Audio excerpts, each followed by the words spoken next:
이 오메가 369 지방산은 각기 종류가 다른 불포화 지방산인데요. 우리가 이걸 섭취하게 되면 인체 내에서도 그 기능과 역할이 다릅니다.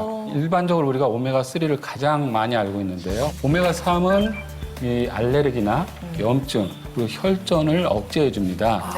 그리고 또 혈관을 확장해 주고요. 오메가 3가요? 예. 그다음에 뇌신경 세포를 보호하고 또 치매를 예방하고 기억력을 증진시키는 아주 중요한 역할을 합니다. 제일 좋은 거네. 이런 오메가 3 함량이 가장 높은 기름은 들기름입니다. 진짜. 60%고요. 그다음에 카놀라유가 한 10%, 콩기름이 6%고요. 들깨는 방야타판이라는 책을 보면 정액 그리고 골수를 보호해주는 효능이 있고요. 그리고 혈액을 맑게 해주고 건강에 아주 좋습니다. 이게 현대 그 오메가3의 효능과 아주 합치가 잘 돼요. 네, 이 오메가3는 사실 연구가 이제 많이 돼 있습니다. 제일 많이 돼 있는 건 동맥경화를 예방하는 효과인데요. 네. 그 이외에도 다른 기능도 최근에 많이 발표가 되고 있습니다. 예를 들면 2009년도에 국립암센터에서 오메가3를 정기적으로 드실 경우에 네. 유방암의 위험이 낮아진다는 연구도 있었어요. 예. 특히 그 폐경 전부터 꾸준히 먹게 될 경우에는 유방암 발생 위험이 거의 절반 이하로 떨어진다는 보고도 있습니다. 저희 어머니가 74세인데 아침마다 들기름을 한 숟가락씩 먹으세요. 그러니까 저보고도 먹으라 그러는데 그렇게 먹으면 효과가 있나요? 네, 들기름을 조금씩 먹는 것도 도움이 되는데 단 몸에 너무 지방이 많거나 평소 지방 섭취를 굉장히 많이 할 때는 어쨌든 들기름도 기름이기 때문에 주의는 하셔야 되겠죠. 그럼 정문웅 선생님, 오메가6는 뭐예요? 네, 오메가 6는요. 오메가 3하고 정 반대되는 작용을 합니다. 알레르기와 염증, 그다음에 혈전을 촉진시켜서 혈액 응고를 시킵니다. 이렇게 오메가 6가 많이 들어있는 기름으로는 단연코 포도씨유가 되겠고요. 74%나 되죠.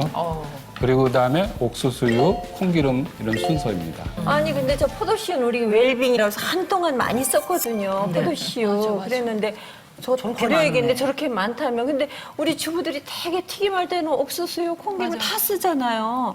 네, 너무 걱정하지 마십시오. 사실은 적절한 염증이 건강에 오히려 좋은 측면도 있어요. 예를 들어 외부에서 세균이 들어왔다든지 네. 몸에 어떤 방어를 할 때 오히려 염증이 몸을 보호하는 작용도 하거든요. 아, 그렇습니까? 예, 그리고 예를 들어 여기 다쳤는데 네. 혈액 응고가 안 되면 그것처럼 큰 사고가 없죠. 예. 근데 사실은 오메가6도 몸에 필요한 거고 결국 3하고 6의 섭취의 균형이 중요한 거지 무조건 오메가6는 나쁘다 이렇게 말할 건 아니라고 생각합니다. 네. 6까지 말씀을 들었습니다. 이제 9번. 오메가 9은 뭡니까? 네, 오메가 9은요.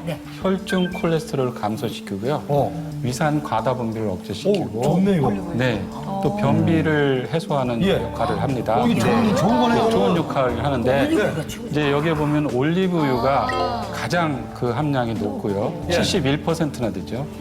그다음에 이제 카놀라유, 참기름 순서입니다. 그러면 선생님 지금 오메가에 369 했잖아요. 네. 근데 저기 나와 있는 기름을 어떻게 분리해서 우리가 369 기준을 맞춰서 먹어야 돼요? 그러니까 이제 제일 중요한 건 3과 6의 비율인데요. 네. 3과 6을 가장 이상적인 비율은 1대 4입니다. 1대 4. 근데 1대 10까지는 그래도 좀 무방한데요. 우리 현대인들 특히 한국인들 서구는 더 심하죠. 1대 뭐 30, 40까지 가는데 예. 우리는 지금 한 10을 넘어서요. 네. 그러니까 될 수 있으면 그 비율을 1대 4에 가깝게 먹는 것이 중요합니다. 사실 오늘 뭐 오메가3랑 6를 몇 대 몇으로 드신다고 그래서 그거 계산해서 드실 분은 없죠. 그러니까요. 저도 자신 없어요. 예, 예. 예, 그래서 좀 더 쉽게 가면 현대인의 식단이 어떤가 보는 거죠. 우리 식단은 오메가6가 지나치게 많아요. 왜냐하면 우리가 흔히 요리에 쓰는 기름이 대부분 오메가6가 많고요. 흔히 먹는 인스턴트 식품이라든지 가공식품 네. 이런 데도 굉장히 오메가6가 많거든요. 네. 그래서 오메가6는 현대인들은 필요한 것보다 몇 배 이상 많이 먹는다고 생각이 들어요. 그렇기 예. 때문에 뭐 1대 4를 내가 맞췄을까 고민하지 마시고 네. 기름을 좀 다른 일반 기름은 덜 먹고 오메가3는 일부러 많이 먹으려고 노력을 하면 점점 이상적인 그 비율로 갈 겁니다. 그리고 오메가9은 우리가 흔히 먹는 여러 가지 동물성 지방, 식물성 지방에 다 넉넉히 있으니까 따로 안 챙겨도 되거든요.